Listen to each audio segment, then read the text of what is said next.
L'Ukraine n'a pas mis fin à la guerre en obtenant une paix à des conditions favorables. Il a mis fin à la guerre en acceptant les limites de la puissance qu'il avait précédemment refusé de reconnaître. Cependant, le règlement ne résout pas les contradictions fondamentales du conflit.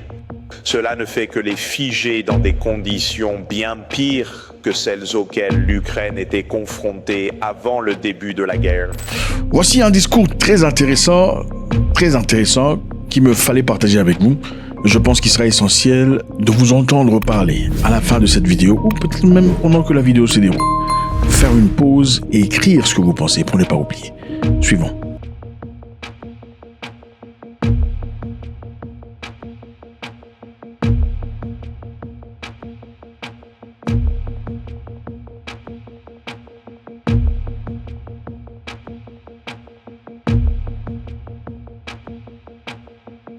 L'Ukraine n'a pas mis fin à la guerre en obtenant une paix à des conditions favorables. Il a mis fin à la guerre en acceptant les limites de la puissance qu'il avait précédemment refusé de reconnaître. Cependant, le règlement ne résout pas les contradictions fondamentales du conflit. Cela ne fait que les figer dans des conditions bien pires que celles auxquelles l'Ukraine était confrontée avant le début de la guerre. La concession la plus visible est territoriale. Les régions sous contrôle russe ne sont plus décrites comme temporairement occupées, mais sont implicitement reconnues comme définitivement perdues. Ce qui était autrefois présenté comme un résultat réversible sur le champ de bataille se transforme en une réalité politique permanente. Les frontières ne sont pas restaurées par la diplomatie, elles sont plutôt dégradées et acceptées par l'épuisement général. Cela seul qualifie le résultat de défaite, peu importe le langage utilisé pour l'adoucir. Tout aussi décisif est le retrait formel de l'Ukraine de l'OTAN. Pendant de nombreuses années, l'adhésion à l'OTAN était présentée comme le véritable horizon stratégique qui justifiait l'escalade, le sacrifice et l'endurance. C'était la promesse autour de laquelle toute la narration de la guerre a été construite. La guerre ne prend fin que lorsque cette promesse est explicitement retirée. Et ce n'est absolument pas un ajustement marginal, c'est l'effondrement total de l'objectif central pour lequel cette guerre a été menée. L'Ukraine accepte aussi un statut d'après-guerre décrit comme la neutralité, mais dépourvu de garanties exécutoires. Ce n'est pas la neutralité comme stratégie choisie pour préserver la souveraineté. C'est une forme de neutralité qui est imposée après une période de dévastation, offrant des contraintes sans aucune forme de protection. L'Ukraine sortirait de la guerre sans la protection d'une alliance, sans ses frontières pleinement restaurées et sans un cadre de sécurité contraignant pour prévenir toute nouvelle pression. Cette contradiction est inévitable. L'Ukraine est entrée dans la guerre en déclarant vouloir défendre sa souveraineté, son intégrité territoriale et son choix stratégique. Il existe avec un territoire réduit, une autonomie moindre et des choix plus limités qu'auparavant. Lorsque les résultats sont pires que la situation de départ, les explications fondées sur l'héroïsme ou la moralité s'avèrent insuffisantes. Le problème est une erreur de calcul stratégique. D'un point de vue froidement analytique, cette paix n'est pas une véritable stabilité. C'est une pause façonnée par la défaite qui entérine les pertes engendrées par des objectifs irréalistes poursuivis sans aucun levier décisif. La guerre ne s'est pas terminée parce que l'Ukraine a atteint ses buts. Cela a pris fin parce que ces objectifs se sont avérés inatteignables et que la réalité ne pouvait plus être repoussée. L'importance de Donald Trump dans le débat sur l'Ukraine n'est pas qu'il ait modifié l'équilibre militaire, mais plutôt qu'il ait mis un terme à la prétention qui l'entourait. Sa critique n'a pas créé le problème stratégique de l'Ukraine, elle a plutôt mis en évidence une difficulté qui existait depuis le tout début. La guerre a été menée en s'appuyant sur des hypothèses qui n'avaient jamais été garanties de façon contractuelle par des structures institutionnelles ou par une planification stratégique solide. Dès le tout début, les dirigeants ukrainiens ont considéré le soutien occidental comme un engagement dont la progression serait linéaire. Plus de résistance mènerait à davantage d'aide, ce qui se traduirait finalement par une pression décisive sur la Russie. Cette conviction reposait moins sur des garanties formelles que sur la dynamique politique. L'intervention de Donald Trump a complètement brisé cette logique établie en l'affirmant de manière tout à fait ouverte et sans ambiguïté, ce qui, au fond, avait toujours été une vérité incontestable, à savoir que la défense des frontières ukrainiennes ne constituait en aucun cas une obligation centrale ou fondamentale pour la sécurité nationale des États-Unis d'Amérique. Il est crucial de souligner que cette distinction revêt une importance capitale. Les États-Unis ont apporté des financements, des armements, des renseignements et une couverture diplomatique, mais ils n'ont jamais offert de garantie de sécurité contraignante. L'Ukraine n'a été admise ni à l'OTAN et on ne lui a pas fourni de calendrier précis, ni même une garantie équivalente à l'article 5. Le soutien était réel, certes, mais il restait conditionnel et plafonné. L'escalade était encouragée rhétoriquement, tandis que ses coûts ultimes étaient limités de manière délibérée. La critique de Trump a simplement écarté le discours moralisateur qui avait obscurci cette réalité en remettant en question la légitimité de l'utilisation de la puissance américaine pour défendre le territoire ukrainien. Il a ainsi clarifié la véritable hiérarchie des intérêts en jeu. Pour Washington, l'Ukraine n'était qu'un théâtre stratégique et non une frontière existentielle. À partir du moment où cette hiérarchie est devenue politiquement explicite, la position de négociation de l'Ukraine s'est rapidement détériorée. L'échec le plus profond et le plus significatif se trouve dans la manière dont les autorités de Kiev ont interprété les signaux et les messages provenant de l'Occident. Les louanges diplomatiques et les livraisons d'armement furent considérés comme des éléments de substitution aux obligations juridiques. La solidarité de nature politique fut interprétée à tort comme une obligation stratégique absolument incontournable. Cette regrettable confusion s'est avérée être d'une fatalité absolue au moment précis où les limites de l'implication des nations occidentales furent atteintes. Dès l'instant où il est devenu absolument évident qu'aucune intervention militaire directe ne serait envisagée par les puissances occidentales et qu'en parallèle l'option d'une adhésion rapide à l'Alliance Atlantique ne serait jamais accordée, la capacité de négociation et l'influence politique de Kiev se sont totalement et brutalement effondrées. C'est là l'illustration parfaite et classique d'une gestion asymétrique des attentes. Les grandes puissances cherchent à préserver leur marge de manœuvre, tandis que les petits États recherchent la certitude. L'Ukraine a élaboré sa stratégie de guerre en partant du principe que les marques d'encouragement se transformeraient à terme en un engagement politique ferme. Ce n'est absolument pas le cas. Au moment où Washington a décidé de recalibrer sa stratégie en se concentrant sur le contrôle strict des coûts et l'évitement total du risque, l'Ukraine s'est retrouvée de fait dans une situation de vulnérabilité extrême. Ce n'est pas le président Trump qui a abandonné l'Ukraine. Il a formulé avec précision l'existence de cette frontière qui avait toujours été présente. L'illusion était de croire que cette limite pouvait être franchie uniquement par la seule force de l'endurance. Dès l'instant où cette illusion s'est complètement effondrée, le plafond stratégique de la guerre, sa limite absolue, est devenu clairement visible. L'Ukraine pouvait continuer à se battre et à résister, mais elle n'était plus en mesure d'augmenter significativement ses probabilités de réussite. Cette leçon fondamentale est d'ordre structurel, et non pas une question personnelle. Aucun État souverain ne saurait confier la pérennité de son existence aux seules fluctuations des humeurs politiques qui agitent les capitales étrangères. Un soutien qui ne s'accompagne d'aucune garantie formelle ne constitue pas une sécurité. Il ne s'agit en réalité que d'un alignement purement temporaire. La tragédie qui frappe l'Ukraine n'est pas tant que les pays occidentaux se soient retirés, mais plutôt que les dirigeants de Kiev aient cru qu'ils n'auraient jamais à faire face à cette éventualité. Le dénouement militaire sur le champ de bataille de cette guerre ne nous révèle qu'une infime partie de l'histoire. La conséquence la plus profonde de tout cela se trouve dans l'économie politique de la perte, c'est-à-dire la manière précise dont le territoire, les ressources et le pouvoir de décision pour l'avenir ont été redistribués dès l'instant où la position stratégique de l'Ukraine s'est effondrée. C'est la défaite militaire qui, en dernière analyse, met un terme définitif aux conflits armés, mais ce sont les arrangements et les dispositions économiques qui vont déterminer la nature exacte et la forme du régime étatique qui sera en mesure de survivre par la suite. Quant à la question territoriale, le résultat de cette situation est à présent définitivement fixé. Les zones actuellement sous contrôle de la Fédération de Russie ne sont plus traitées comme de simples anomalies irréversibles, mais bien comme des faits stabilisés et établis, faisant désormais partie intégrante de l'ordre qui s'installe après la guerre. Ce changement, cette évolution, a des implications économiques immédiates et très concrètes. Le territoire, il faut le comprendre, ce n'est pas uniquement de la terre. Il représente la main-d'œuvre disponible, les infrastructures essentielles, les ports maritimes, les réseaux d'énergie et toute la capacité industrielle. Le perdre, c'est réduire de manière permanente et irréversible la base productive de l'État concerné. Aucun programme de reconstruction ne saurait se substituer à la valeur des actifs qui ont cessé d'être souverains. Ce qui subsiste de l'économie ukrainienne entre désormais dans une nouvelle phase initiale, caractérisée par la dépendance plutôt que par une véritable autonomie. L'Ukraine est dotée d'abondantes ressources en minéraux stratégiques, d'une immense capacité de production agricole et d'une géographie de transit d'une importance capitale. Avant le conflit, tous ces atouts représentaient un avantage stratégique majeur. Après la guerre, ils sont devenus des gages. Le financement de la reconstruction arrive avec des conditions, une supervision et des priorités externes largement façonnées par les intérêts des États-Unis et de l'ensemble de leurs institutions financières alliées. L'obtention de ce contrôle ne se fait pas par la conquête militaire, mais bien par l'établissement de contrats.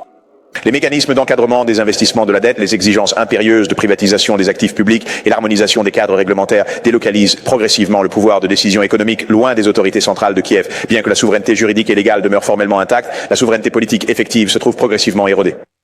L'Ukraine conserve la propriété nominale et juridique, mais elle est en train de perdre toute sa liberté d'action dans la réalité des choses. C'est un schéma que nous connaissons bien, une dynamique récurrente dans les États qui sortent d'un conflit, et il est extrêmement difficile, voire impossible, d'inverser cette tendance. La destruction des infrastructures essentielles ne fait qu'accentuer et accélérer cette situation de dépendance. Les infrastructures énergétiques, les corridors de transport majeurs, le parc immobilier et les installations industrielles ont été endommagés à un niveau qui excède la capacité de redressement et de récupération que pourrait assurer le pays par ses propres moyens. L'Ukraine ne peut pas se reconstruire selon ses propres conditions. Elle est obligée d'emprunter, de louer et de faire des concessions.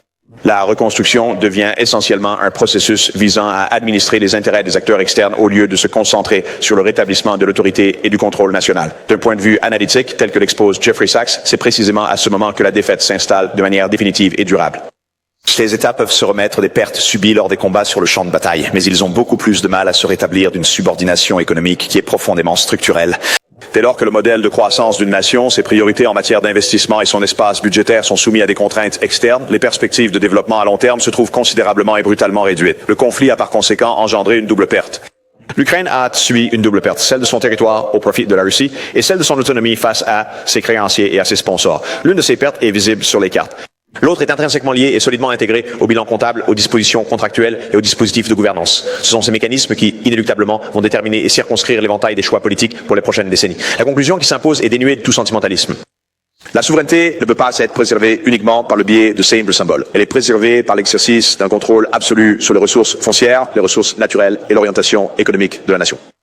L'Ukraine ne détient plus qu'une part réduite de ces trois éléments. Le conflit s'est achevé non seulement par une modification de ses frontières, mais également par la réorganisation complète de l'État, dont la puissance est désormais amoindrie, dont les marges de manœuvre sont plus étroites et qui se trouve désormais contraint de façon permanente par les conditions même de sa survie. Si la question du territoire définit ce que l'Ukraine a perdu immédiatement, la question démographique, elle, définit ce qu'elle risque de ne jamais pouvoir retrouver. Le préjudice le plus profond et le plus durable engendré par ce conflit n'est pas uniquement la destruction matérielle et physique, mais bien l'érosion systématique et insidieuse de notre capital humain. Une perte irréversible qu'aucun accord de cessez-le-feu, qu'aucun programme d'aide humanitaire ou qu'aucun plan de reconstruction ne saurait rapidement compenser ou annuler. L'Ukraine est entrée en guerre avec des vulnérabilités démographiques préexistantes, des taux de natalité faibles, des tendances au vieillissement de la population et une émigration constante. Le conflit n'a pas créé ces problèmes, il les a simplement accélérés au-delà de tout contrôle. Des millions de personnes ont quitté leur pays, non pas en tant que simples réfugiés de courte durée, mais plutôt comme des migrants établis à long terme qui ont intégré les marchés de l'emploi, les systèmes d'éducation, ainsi que les réseaux sociaux dans l'ensemble de l'Europe. Le précédent historique en la matière est absolument clair. Une fois que les populations déplacées trouvent une stabilité à l'étranger, le retour à grande échelle devient peu probable. Ceci crée un déficit structurel de main-d'œuvre. La reconstruction d'après-guerre exige des ouvriers, des ingénieurs, du personnel de santé, des enseignants et des administrateurs. L'Ukraine en aura moins de tous. Les pertes dues au combat, les blessures graves et les départs par émigration définitive ont créé un vide important au sein de la population en âge de travailler. Il faut noter que cette perte n'est absolument pas distribuée de manière uniforme sur l'ensemble du territoire. Les professionnels qualifiés, ceux dont nous avons absolument besoin pour mener à bien la reconstruction et la modernisation, sont absents en nombre tout à fait disproportionné. C'est exactement à cause de cette réalité que toutes les narrations optimistes concernant la possibilité de reconstruire s'effondrent brutalement devant la plus élémentaire des logiques économiques. Le capital n'est pas le seul élément nécessaire pour la reconstruction des États. C'est une réalité que l'on observe. Sans une quantité suffisante de main-d'œuvre qualifiée et de compétences, l'efficacité des investissements diminue fortement, la productivité générale stagne et les projections de croissance économique deviennent de simples vœux pieux plutôt que des objectifs véritablement atteignables. Le choc démographique, quant à lui, s'accumule et s'aggrave progressivement avec le temps. Le manque de main-d'œuvre se traduit par une diminution de la production nationale. Cette baisse de la production entraîne inévitablement une réduction des recettes fiscales de l'État. Des finances publiques affaiblies dégradent la qualité des soins de santé, de l'éducation, ainsi que des services sociaux, ce qui renforce considérablement les incitations à l'immigration. Cette situation engendre la création d'une boucle de rétroaction négative, une spirale de déclin dont l'interruption s'avère extrêmement ardue, et ce, même lorsque nous nous trouvons dans des circonstances totalement pacifiques. Il y a également une implication de nature stratégique. La diminution de la population nationale a pour conséquence de réduire considérablement sa puissance de négociation. Les pays qui subissent une contraction démographique deviennent de plus en plus dépendants des capitaux extérieurs, de la main-d'œuvre étrangère et des structures de gouvernance qui leur sont imposées. La souveraineté nationale ne s'affaiblit jamais par une simple occupation militaire, mais bien plutôt par la diminution progressive de ses propres capacités d'action. Les marges de manœuvre en matière de politique se réduisent considérablement car la survie supplante le développement en tant qu'objectif prioritaire. Il est fondamental de souligner que cette issue était parfaitement prévisible. Une guerre prolongée de haute intensité dans un pays à revenus intermédiaires avec des frontières ouvertes et une forte demande de main-d'œuvre externe entraîne presque inévitablement un épuisement démographique. L'hypothèse d'un retour massif des citoyens après la guerre reposait sur une attente de victoire militaire et de prospérité économique qui, malheureusement, ne s'est jamais concrétisée. Pour l'Ukraine, l'effondrement démographique définit désormais l'horizon de l'après-guerre bien davantage que n'importe quel règlement territorial. Les plans de reconstruction se chiffrent en milliards de dollars, mais la véritable contrainte limitative est d'ordre humain. Si l'on ne parvient pas à mettre en place une stratégie crédible pour inverser la tendance de la perte démographique, ce qui est un exploit qu'aucun État ayant traversé une guerre n'a réussi à accomplir rapidement, alors la reprise générale restera inévitablement limitée, partielle et extrêmement fragile. Le dommage le plus permanent engendré par la guerre est, de ce fait, totalement invisible sur la surface des cartes. C'est la perte irrémédiable de notre capacité à construire l'avenir, une perte qui ne s'évalue pas à l'aune des ruines matérielles, mais qui se manifeste dans l'absence déchirante de tous ces êtres humains qui auraient pu édifier ce qui, à présent, ne verra jamais le jour. Quand les guerres se terminent de façon désastreuse, la responsabilité des échecs est très souvent diluée. On l'attribue au destin, aux contraintes géographiques ou à l'inévitabilité des conflits inhérents aux relations entre les grandes puissances. Cette dilution de la responsabilité est une solution pratique, mais elle est totalement trompeuse. Il est crucial de comprendre que l'issue de la situation en Ukraine n'a jamais été entièrement prédéterminée par la seule et unique donnée de sa position géographique. Elle a été, au contraire, façonnée et modelée par une série de choix stratégiques extrêmement délibérés et conscients. Et cela est dû, avant toute chose, au leadership exercé par Volodymyr Zelensky. Le principal échec n'était pas d'ordre moral, mais il était fondamentalement stratégique. L'Ukraine a poursuivi des objectifs extrêmement maximalistes, notamment la restauration complète de l'intégrité de son territoire, ainsi que son intégration pleine et entière au sein des structures militaires occidentales. Cela sans jamais posséder le poids ou l'influence nécessaires pour pouvoir obtenir l'un ou l'autre de ces deux objectifs. Cette stratégie supposait qu'un soutien occidental durable forcerait la Russie à se retirer. Et elle partait aussi du postulat que les encouragements politiques se muraient en obligations de sécurité formelles et contraignantes.